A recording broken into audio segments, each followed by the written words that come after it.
I pretty much hated ʻulu. Or I thought I hated ʻulu. Brad would buy ʻulu, he would try and make it for meals for us, and it was always just such a failure. If we had this book, we probably would have understood how to handle ʻulu in the kitchen, and that's why this book is so valuable. I'm Lehia, and this is my husband Brad. We grew up on Maui chasing the typical path. Me as a journalist, Brad in construction. But somewhere along the way, we found our way back to our Aloha ʻāina roots. And now, we run Polipoli Farms in Waiʻehu, Maui, growing Polynesian plants in food forests. In this Rooted Stories series, we bring you behind the scenes to show you how we're living Aloha ʻāina.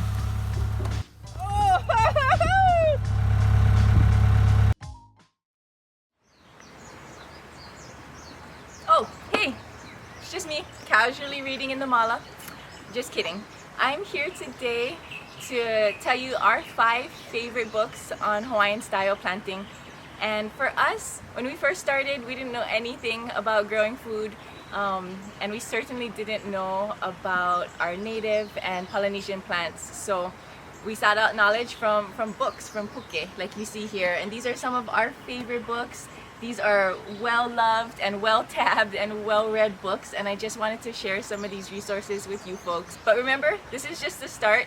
Really, the key is to pair the knowledge, to pair the ʻike that's in here with real-life Hana on Āina. Be sure to stay to the end because I do have a story that's kind of sad, maybe funny, but it's a story about one of these books. And also, I have a tip that could save you potentially hundreds of dollars in purchasing one of these books. But first up, plants in Hawaiian culture. This book takes an ethnobotanical approach, and so it's talking not just about the plants themselves, but the people and how the people lived and loved and used a lot of these plants. So it talks about food, it talks about fiber, it talks about how these plants were used in religion, in games, and you're not going to get a super deep look at these plants. This is more of an overview. That's why it's a really good place to start. One kind of thing that I don't love about this book, I'll be honest, is that these photos are in black and white. So that's one thing I wish, that these photos were in color, but it's still a really good resource and a really good overview. And this second book is a really special book. It's called Kahuna, Lāʻau, Lapaʻau. And this book was actually given to me by my mom, who scored it at a garage sale. You can tell it's very well loved, not only by us, but its previous owner. But this is probably one of my favorites. It talks specifically about medicinal plants and how our kupuna use plants to heal.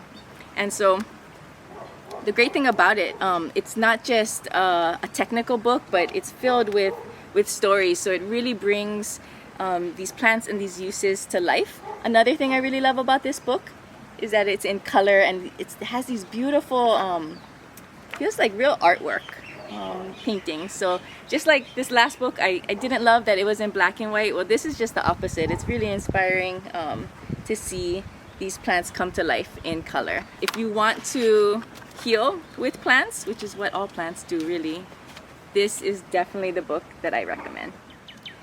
This next book is probably familiar to a lot of you. It's ʻŌlelo Noʻeau by Mary Kawena Pukui, who is a beloved figure, beloved kupuna, scholar, a woman with so much lived experience that she shared through her research and through her many books and sort of just ʻike that she put down and formalized so that we can tap into today. But, you know, at first glance, this is not a book about farming or planting, but I'm going to argue that it totally is. So ʻŌlelo Noʻeau is a collection of old sayings, of Hawaiian proverbs, and Brad and I, as you can see, it is well tabbed. We've kind of tabbed out our favorite inspirational proverbs, but it really gets you into the mindset of how our kupuna thought. Farming isn't just about the technical aspects of how much, you know, what the soil mixture is or how much water you put on things. It's really how you understand and act on Āina. This is really one of our favorite books, and an interesting thing about this book, I was recently told that there's an online version of this, and that's something that we'll link to in the description below. But it brought up the conversation, and Brad had mentioned that sometimes he'll open this book and he'll just turn to a page and read an ʻŌlelo Noʻeau, and it's just so perfect. And so that's like the beauty of having this book. Sometimes we'll just flip to a page and find something that really feels like it was meant for you. So I highly recommend picking up this book if you don't already have it. Okay, another book that doesn't really seem like it's about farming. This is an ʻUlu cookbook. But I would argue if you are gonna be someone who grows food, you're gonna be someone who is eating that food. And this book has helped us a lot in deepening our relationship with ʻulu. And this is put out by the Hawaii ʻulu Co-op. And this is a book, I swear, I wish we had when we first started farming, because I'm gonna share a little story about ʻulu and how we almost, I pretty much hated ʻulu. Or I thought I hated ʻulu because Brad used to, years ago he became obsessed with ʻulu, and at the time, you know, we were still very much in our former lives of corporate, you know, careers, pretty disconnected from Āina, and this weird kind of food called ʻulu we weren't familiar with yet. And so Brad would buy ʻulu, he would try and make it for, you know, for meals for us, and it was always just such a failure. I remember he actually got sick one time and threw up because he just didn't cook it properly. And so I told him, okay Brad, that's it, ʻulu is junk, I don't like ʻulu, I'm gonna give you one more chance to change my mind. Otherwise, we're never buying ʻulu again.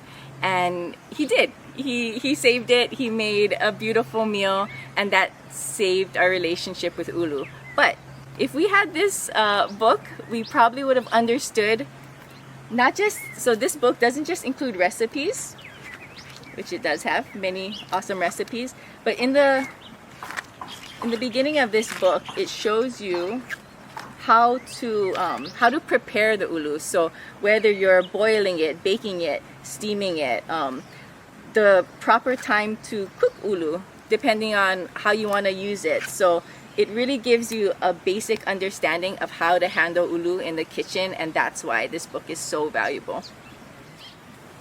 Okay, and this last book is honestly a little bit sad, but this is Native Planters in Old Hawaii.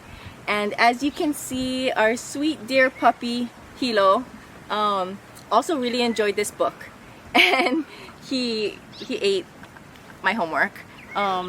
So this is pretty devastating because if you go and try and purchase this book, it's a rare book and you're gonna pay hundreds of dollars. So as you can imagine, I was pretty devastated when I saw that he took a liking to this book.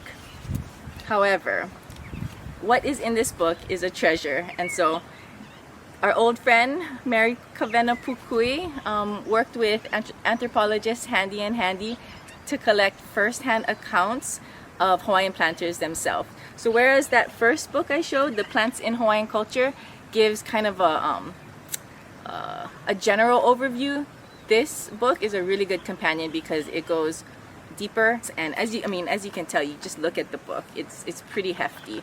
Even though this book is literally ripped to shreds in some parts, it led me to find a different version of this book. And so this is the tip: if you cannot find this book, or if you don't want to pay hundreds of dollars to buy this book, you can also download this publication as an ebook from Bishop Museum. So we'll also leave that link below.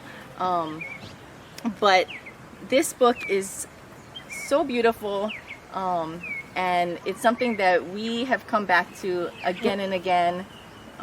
And to me, this is sort of a transmission of direct ʻike kupuna, because they've talked directly with the planters. So this is a really, really precious book that I'm still keeping, even though it's in shreds, because it's really special. Oh, and the other funny thing about this book, this wasn't even my book. I was borrowing it from somebody else.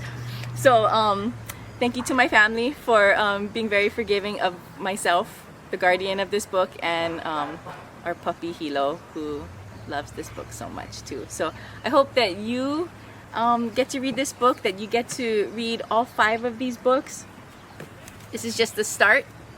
These are 5 of our favorite books. If you have some of your favorites, I would love to hear it, because we are always looking for more ʻike kupuna. And while you're out there getting smarter, getting all that ʻike in your brain, might I also suggest some Maki and ʻulu tea, which I'm not even joking is known to support brain function, mental clarity, and so it really does pair well with curling up and reading a good book. Literally, that's how we do it at home. Today I have some iced tea sitting here in the mala because it's kind of warm.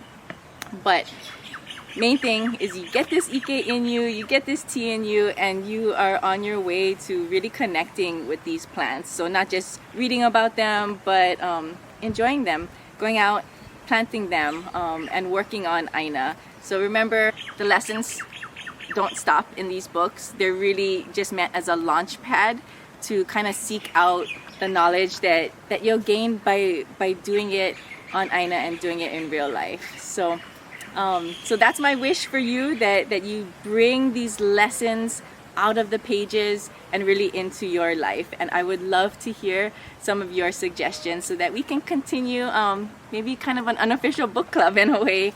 And until next time, mahalo for sticking around, and we'll see you then.